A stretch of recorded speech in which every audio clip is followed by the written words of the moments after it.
Welcome to Alpha Wolf Capital. I'm Tim, and I want to personally thank you for stopping by. Between the OTC, New York Stock Exchange, and NASDAQ, there are over 22,000 companies traded publicly. I feel that small businesses are the backbone of America. This channel is designed to help small companies, both public and private, gain exposure with potential consumers, investors, even partners. Take, for example, today's guest, Jeff Thompson, CEO of RCAT Holdings. RCAT Holdings is a drone technology company integrating robotic hardware and software for military, government, and commercial operations through two wholly owned subsidiaries, Teal Drones and FlightWave Aerospace. RCAT has developed a bleeding-edge family of ISR and precision strike systems. But I'll let Jeff tell you more about that in just a moment. It's important to understand that this is not a paid-for promotion. I do not collect compensation for the interviews that I do here. The purpose of this channel is to find companies that have identified big problems and have found solutions to those problems. There's a thing called impact investing. It's tied to environmental, social, and governance. There are amazing companies out there addressing real problems. And unfortunately, no one knows about those companies because they're too small. I am asking you to listen to these interviews and fully comprehend what it is that they are trying to accomplish. And if it resonates with you, help the company spread the word. Help them as a potential investor or a brand ambassador. The goal here is to solve problems that humanity has and have a positive impact on humanity. You can either choose to be part of that goal, or you can choose to take no action. It's entirely up to you. But that is the purpose of this channel. This video is for educational and entertainment purposes only. I am not a financial advisor. I recommend highly that before buying any security, you speak to a financial advisor and do your own due diligence. Hey everybody, Tim from Alpha Wolf Capital coming at you with another follow-up from a hot stock, hot company. There seems to be some confusion out there again. So Jeff Thompson is CEO of RCAT Holdings, has come in to clear some things up. Jeff, I know you're busy as hell, man, but I appreciate you coming in and giving us some clarity. Great, awesome. Yeah, so I'll just kind of walk through a bunch of feedback I've been getting from the street since Monday night's call, and a lot of people do not read. Kind of drives me nuts here. So I'm going to go through some people have concerns about dilution, some people have some concerns about debt, and then some people have some concerns about how on earth are we going to hit 55 million next year without SRR. Hey there, folks. I want to tell you about a new app that I am very excited about. If you want to up your investing game with Wall Street wisdom, stay informed, save time, and gain an edge, then you're going to want to check out this app, STOCKPICK. You can discover pro tips from top investors and expert curated financial news, all in quick video short form clips. I've been using this app and I got to tell you, I love it. I am extremely impressed with the quality of the content. It keeps me informed, and I have to tell you, I've used all kinds of comparable services out there. This one is priced at $79 US. It is a steal of a deal. And right now, on top of that, you can get an additional 25% off. I'm telling you, folks, I think you're going to love this app. Go to the description of this video and find the link. Make sure you use my code to get that 25% off. Let's start with, the possible dilutive items, which I think they're worth it. So FlightWave, and remember, I'm the largest shareholder in this company. I don't do anything that I think I don't want to hurt myself. Okay, so FlightWave, great team, great product. It's one of the most unique drones in the industry right now. Now, we bought Teal for $14 million. in 2021. Currently, that valuation for Teal has been fluctuating between 180 to 230 million in the last month or so. So great acquisition, great results, and Teal is going to be worth way more than that when we're doing 50 million plus whatever we get from government contracts next year. So home run acquisition. FlightWave, it's kind of weird. We ended up at 14 million. We battled for a while and ended up at 14 million again. And they have a tricopter fixed wing. So I don't want to downplay Teal, and I'm going to get some flack from my own team here, but a quad is a quad is a quad. There's a million quadcopters out there. Fortunately, George and his team were brilliant and got into that SR program 5 years ago, and you can't jump into it at the end. Okay, so it's down to us and one other player. So, but there's a million quadcopters out there that can do stuff similar to what we do. Not as good as what we do. We have a much better bird, and it's made for the military. So, but FlightWave, the drone that they have made it differentiates against everybody. It's a vertical takeoff and landing, fixed wing. You can put in your rucksack. It weighs 1,200 grams. The thing is so light. When you touch it, it feels like it's too light. But it can fly for an hour to an hour and a half, depending on which package you have on it, and it's flown up to 2 hours before. So that's super unique. But it's also a fixed wing, which gives you that 4-to-1 lift capability that you don't get with a quadcopter. So this thing can be out there for hours, can go 20 kilometers, and it's fast enough to say, keep up with a motorcade for the Secret Service. Only drone that can do that right now. So this bird is so unique and fills in a gap that's also so unique and needed in the military and in the US DoD and all the MODs. 2/3, actually even a little higher from our backlog, which is 13 million and growing, is FlightWave. And we just closed 2 weeks ago. So I think this acquisition could be even better than Teal. But I hate to say that, but it's such a unique bird. But those two birds combined, no one's got that. Right. And they can be flown from the same controller. So FlightWave, the way the deal went is we back in April, May, and June, we were like, all right, we always hear about down selection in September. Our goal was to negotiate that we hopefully had SRR in the bag before their first tranche of shares come in September on a September VWAP for $7 million worth of shares. Bottom line. The second tranche is in December, and that's also on a December VWAP. So we think the dilution will be very minor, and that's just the bottom line. I'd pay $14 million for this company all day long. I think they're going to sell a lot of drones. We're going to sell a lot of drones. We're going to make a lot of drones. So that's the exact amount of shares that are going out there. There's no other widgets in the deal other than those two tranches of shares based on a VWAP. It's very simple. Right. So to buy a company for 14 million, say they're half of our guidance next year of 25 million, that's instantly, that's easily $200-300 million market cap part of our company right away. So buying for 14, creating 200 million of value for our shareholders, home run. I'll do that every single day. Find me 3-4 and I'll do those deals next week. So next is the debt. So, debt is always difficult for companies that are microcap that are not profitable yet, but we think we got one of the best term sheets I've seen in a long time for a company like our size. It's an $8 million piece of debt, no payments, 0 payments for 6 months. It says in the docs we can pay back with stock at $6.50, or cash. Our goal is to pay back in cash. We don't want to pay back with shares. The whole idea of debt is to not dilute our company. So we have no urge to pay back in shares. That's not what we want to do. Right now, 650 might seem high, but I think in a month that might seem low. I think the fact that they agreed to those terms at 650 is a very positive sign, right? Absolutely. No, they're and also some people were saying, oh, those guys are really tough to work with, blah, blah, blah.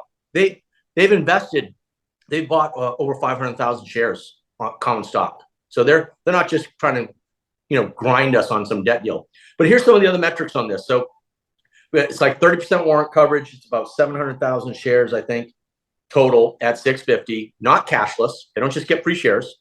They have to write a check for like $4.9 million to exercise those warrants. So if you look at the 8 million we're getting now, and if the stock runs up, we get another 4 million. We just basically did a preemptive raise so that we don't have to go to the markets. And that's our whole goal. Our whole goal is to get to a large contract and get prepaid without doing any raises. We don't have an ATM in place. We don't even have an S1 or S3 filed right now. So we basically can't raise money. And I'm in no rush to do that. It is good to at least have one out there in case you're doing an acquisition and things of that nature. So, that's very interesting. And then there's some freaking morons that read in the documents that they could pay 75 cents. They could use 75 cents for the stock price to pay back the loan if they called it. They're completely, absolutely 1000% wrong. And the reason I know this, because we had to go through this with FlightWave. The NASDAQ makes you put in a bottom number that both people have to agree upon to make sure you're not going over the 19.9 threshold. So you basically kind of put that number at a calculation as low as you can, so the NASDAQ doesn't, call you the next day and said you can't do this deal, or you just broke a rule, you're done. So right. That 75 cents in our warrant documentation is something we both had to put in there because the NASDAQ requires it. We have, and you put the lowest number that you can, that is that keeps you from going to 19.9. That's just how you do it. We just did it with FlightWave. Has no relevance to the deal. We just did this with this stat offering. No relevance to this deal.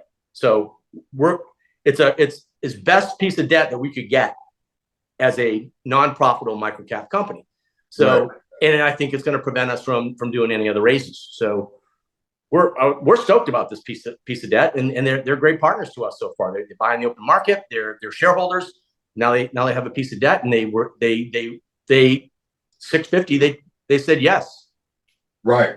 That's a pretty bullish number for them to get paid back. So that's all the details of the debt. There's nothing else in there, and this is nothing anyone's there to worry. So what it does do is, if people, as we start crawling back up in our shares price, we do some announcements, which I'll get to in a second. No one has to worry about like the typical microcap raised overhang. As soon as their stock shoots up, they're gonna do a raise. We're not gonna do that. Like I said, we don't have an S1, we don't have an ATM, we don't have an S3. So that is not our plan. Our plan is to get to a large contract and get paid up front and never have to raise money again. So this debt is going to do a lot for us. It gets rid of the overhang of a possible raise, so you can let the stock run without destroying it, based on our fundamentals from all the revenue we're going to be generating.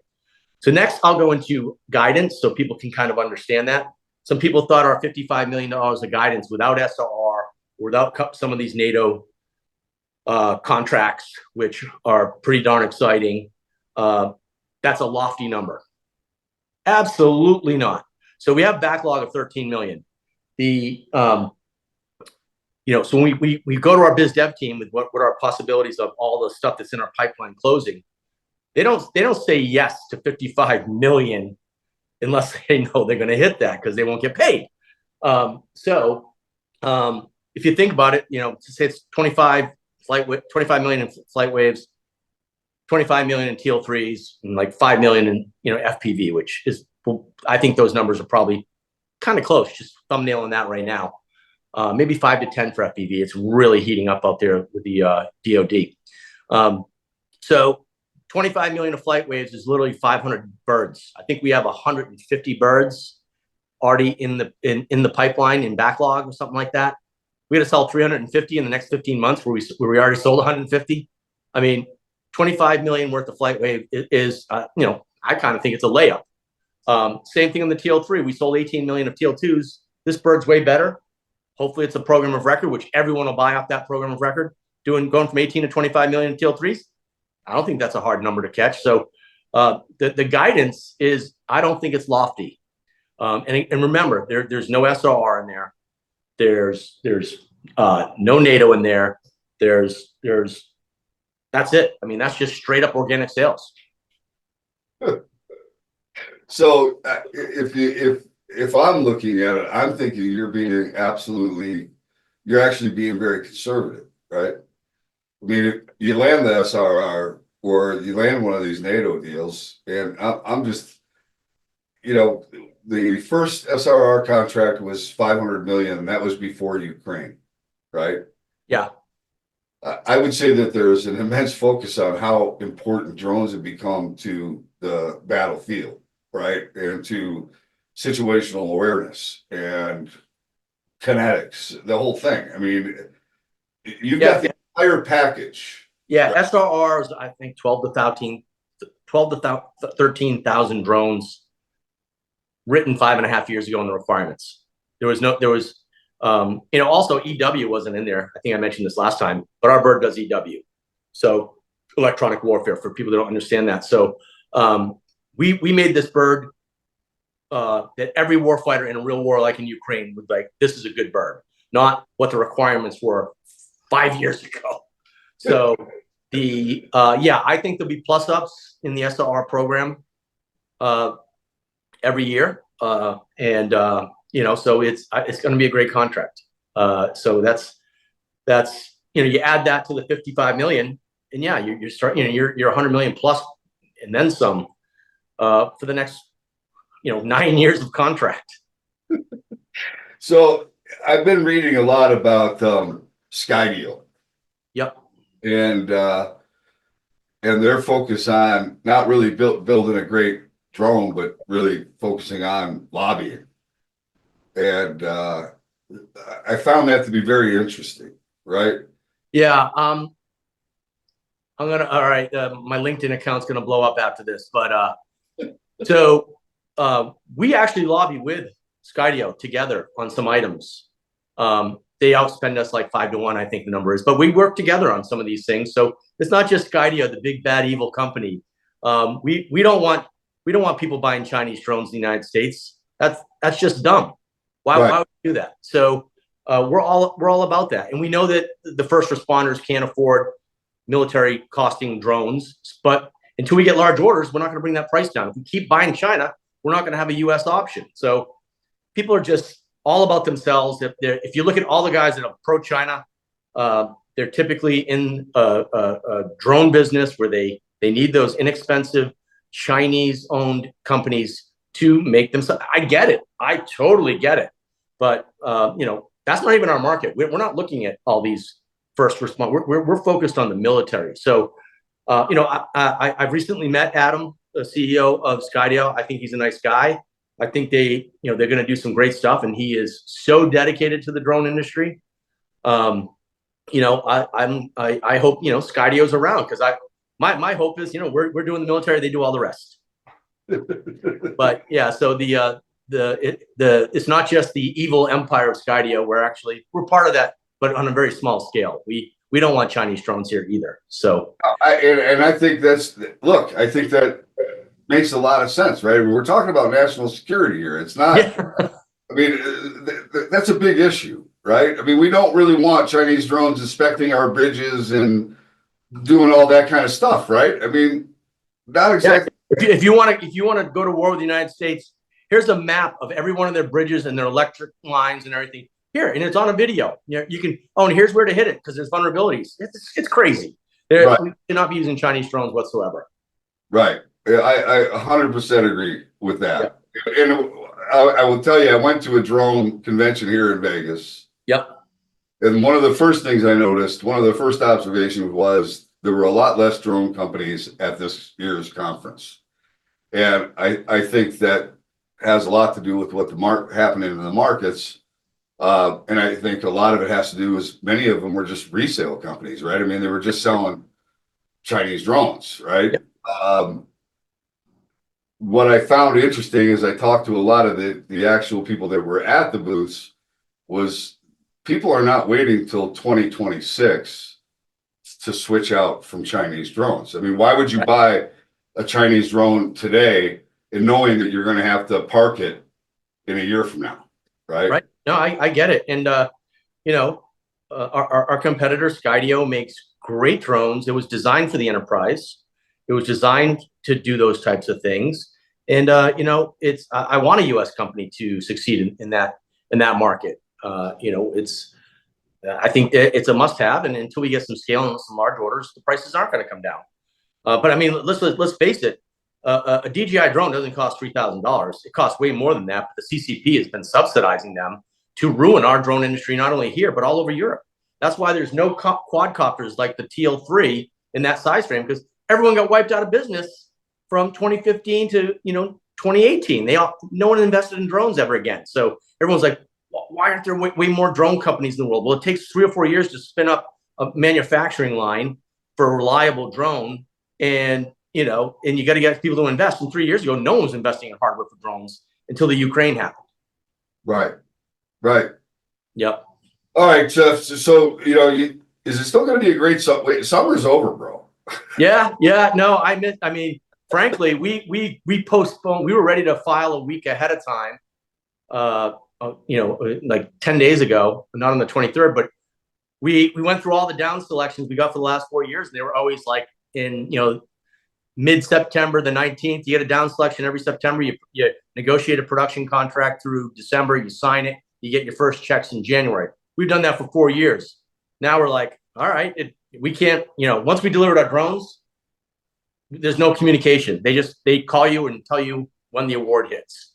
So we have not heard anything from them yet. There's lots of rumors out there. The rumor for Anduril Ghost and PDW was 100% correct.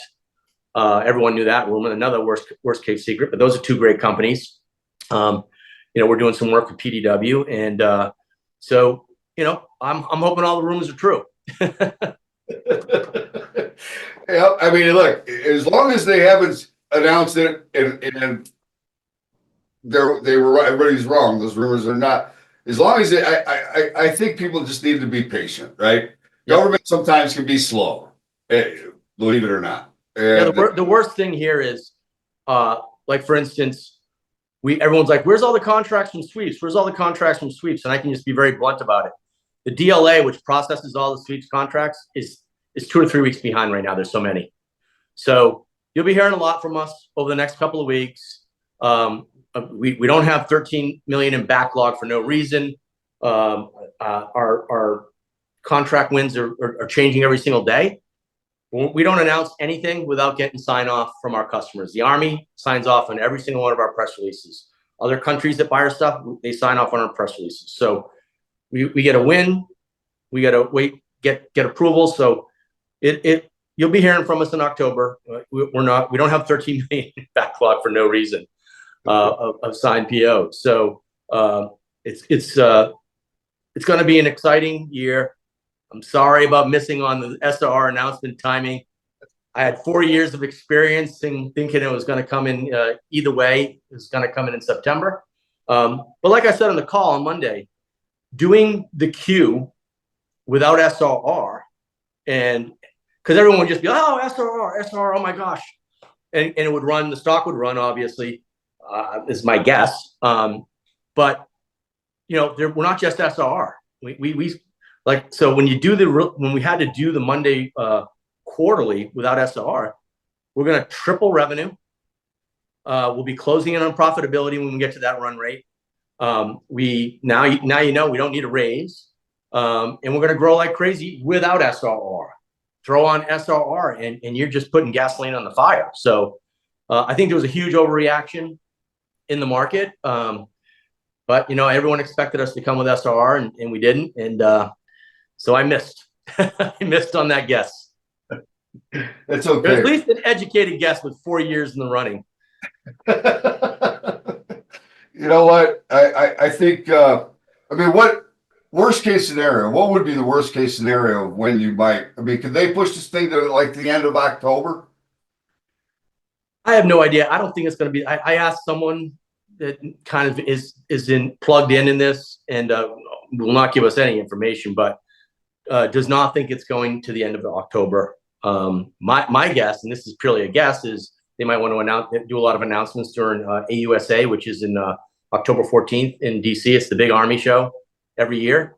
That could be a reason, or maybe we hear before then, maybe we hear after. I do not know, but as I said on the last time I talked to you, there's a clear winner. They announced it, and they wouldn't say that unless the data was pretty obvious. So, yeah, that would be a political suicide to say that in public and not be correct. All right, man. I think we pretty much have cleared up any confusion that there might be. Okay, great. It might be your last buying dip. Go get them. All right, Jeff. Thanks for taking the time, man. Great. All right. Anything else? You got anything else? Let me think. No, I don't. Not yet. Talk to you soon. All right, hold on one second. I'm going to. Okay. Thank you for tuning in to another CEO interview here at Alpha Wolf Capital. Today we had Jeff Thompson from RCAT Holdings, ticker symbol RCAT. I hope you enjoyed today's interview, and if you did, do us a favor, give us a like. How about giving us a share? And while you're at it, make sure you smash that subscribe button. All of those things are very important to us here at Alpha Wolf Capital, and we appreciate you taking the time to do that. Until next time, stay safe. Alpha Wolf Capital wishes you the very best of success.